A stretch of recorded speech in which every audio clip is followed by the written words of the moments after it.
All right, listener, get this. We're going deep on Sean Diddy Combs. Oh, this is going to be good. It is, but hold on, because this isn't like your typical behind-the-music story, you know? Deeper, okay. I'm intrigued. Way deeper. We're talking court documents, a tell-all memoir, the works. Whoa, pulling out all the stops. We're going all in. You ready to see past the glints and glamour? Absolutely. Let's get into it. All right, so to kick things off, we're starting with The Night Puff Tried to Kill Me. Okay, that's a title. Right. It's a new memoir, and it's written by this guy, D. Gilmore. D. Gilmore. And he was. He was a big-time concert promoter back in the 90s, like rolling in the same circles as Diddy. Okay, so we're talking first-hand account here, but, like, this is just one man's story. Totally. But let me tell you, it's a wild ride, and it gives us a whole new perspective on Diddy. It does. And while we got to remember this is a memoir, you know, there's perspective and all that, but Gilmore's story, it gives us some serious context. Yeah. Like, it's a peek behind the curtain of the 90s music scene, you know, a time and place where ambition and honestly a whole lot of ruthlessness, that was how you got ahead. No kidding. It was a different world back then. So picture this. Late 80s, early 90s, and Diddy, or Puff Daddy as he was known then, he's just starting to build his empire. Right? The beginnings. Exactly. And Gilmore, he paints this picture of Diddy as this crazy, charismatic figure, super ambitious, but also someone who's not afraid to, you know, bend the rules to get what he wants. Yeah, and this is where Gilmore's experiences get really interesting. He talks about this unspoken code, how in the music industry back then, connections were everything. I mean, it wasn't just about who you knew, it was about who owed you a favor. Right, like those connections were currency. Exactly, they were your currency. Yeah. Your ticket to the best venues, radio play, everything, even controlling what the press said about you. And Gilmore, he had those connections. Like, he started out young, renting out the RKO Theater in Mount Vernon. This is the same stage Charlie Chaplin performed on, by the way. Get out! No way! I'm serious. He even put on this huge concert with Run DMC and the Fat Boys. Talk about a hustler, man. Right. But all those connections, they put him on a collision course with Diddy because they're both, like, grabbing for power in this cutthroat industry. Yeah. You know? Oh, so it's a rivalry from the jump. Totally. Like, there's this one story where Gilmore helps Diddy out with a charity basketball game. Right. Sounds nice enough. Yeah, charitable. But then, get this, Diddy, he goes and plans a whole rival event for the very next day. And to top it off, he gets Wendy Williams to hype it up on the radio all week. Oof, that's cold. Talk about a power move, but it kind of shows in Gilmore's saying, right? Diddy always one-upping, always got to be in control. Always. And that brings us to The Night Puff Tried to Kill Me. Okay, yeah, so we got to talk about that. What went down? So, without giving too much away, it all goes down outside this club in Manhattan. A confrontation. Yeah, and this is a turning point for Gilmore. He talks about the fear, the betrayal, realizing the music industry, it's not all about making hits, you know? There are some serious consequences to this game. Man, talk about a wake-up call. Man, it makes you think twice about, like, what really goes on behind the scenes, you know? Not a good sign. No, not at all. They're coming in strong, and the charges, they're heavy stuff, racketeering, sex trafficking. Racketeering, that's some serious stuff. Yes. I feel like that's straight out of, like, a mob movie or something. Yeah, exactly. It sounds intense, and it is. Basically, they're saying Diddy used his companies, like his record label, to commit crimes for profit. It's showing a pattern, and that means big penalties. And they're adding on sex trafficking. That's a whole other level. This isn't just a music industry thing anymore. You got it. This is about power and how it's abused.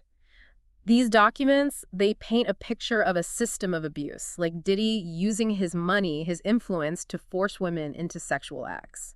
That's heavy stuff. Yeah, and it gets worse. They often involve drugs and violence. They're saying he called them, get this, freak-offs. Yeah, freak-offs, like these messed up parties. What even goes on at something like that? Well, the way they're described, Diddy would set up these elaborate things, sometimes going on for days, with himself and, like, multiple women. Are you serious? Yeah, and it gets worse because he even allegedly recorded them, these encounters. You're kidding. And they said something about, like, drugs and violence being involved. It's dark. They allege that Diddy would give these women drugs, ecstasy, ketamine, to the point where they couldn't consent. And then there's physical abuse, too. No way. Like what? Hitting, kicking, dragging women by the hair. It's brutal. This just keeps getting worse. And the U.S. Attorney's Office is saying, like, this wasn't a one-time thing. Right, exactly. They're saying it's a pattern going back years. They even brought up a 2016 incident at a hotel. Diddy allegedly assaulted a woman who was trying to leave one of these freak-offs. Hold up, is this that whole thing with the leaked video with Cassie Ventura where he's dragging her back to his hotel room? That's the one. And the document, it points to that as an example of Diddy using violence for control. Remember how Gilmore said Diddy always had to be in control? Yeah, totally. So they're saying this is like the same thing, just years later. It definitely seems that way. The U.S. Attorney's Office says he tried to buy off the hotel security guard, made the surveillance footage vanish, even recorded phone calls where he's telling the victims what to say. Oh, come on. That's insane. It's like everything from Gilmore's book is showing up in these documents. Like, it's the same Diddy needing to control everything, the cover-ups, but now it's way more serious. That's what makes this whole deep dive so unsettling. You have Gilmore's story, then these documents drop, and it's like, boom, this might be a pattern of abuse. Hold on, though, because Diddy hasn't been found guilty of anything yet, right? Right, exactly. Innocent until proven guilty. We got to remember that. Yeah, for sure. They're definitely worried about something. Especially with his resources, right? They're talking about $1 billion, multiple houses, a private plane. He could disappear tomorrow. And he could make stuff disappear, like we're Right. saying he did with the security footage. Exactly. It's a serious possibility. And you're right. This isn't just about the music industry anymore. It's about power and whether someone like Diddy is going to be held accountable. It's kind of crazy, right? We started with this, like, rivalry in the music business. Yeah. And now we're talking about, like, serious legal stuff. Yeah. Makes you think about what money and fame can really do to someone. Yeah, no kidding. And it makes you wonder, has anything really changed? Even since the 90s, which doesn't seem that long ago. I know, right? Gilmore was talking about this code of silence. Like, back in the day in the music industry, you didn't cross these powerful guys. Right, you kept your mouth shut. Exactly. But now, Yeah. it seems like things are different. Well, you got the hashtag #MeToo movement, right? Now you see more people coming forward, telling their stories, demanding justice. Yeah, it's like a whole different world. It is, and it's about time we shine a light on this stuff. Abuse of power, it's everywhere, but especially in the music industry. And how many stories haven't we heard, right? It makes Yeah. you think. And for the people who do come forward, it's got to be scary going up against someone like Diddy with all his money, all his lawyers. Oh, absolutely. It's intimidating, for sure. So we got to listen to these people, Yeah. support them because it's not easy. We have to.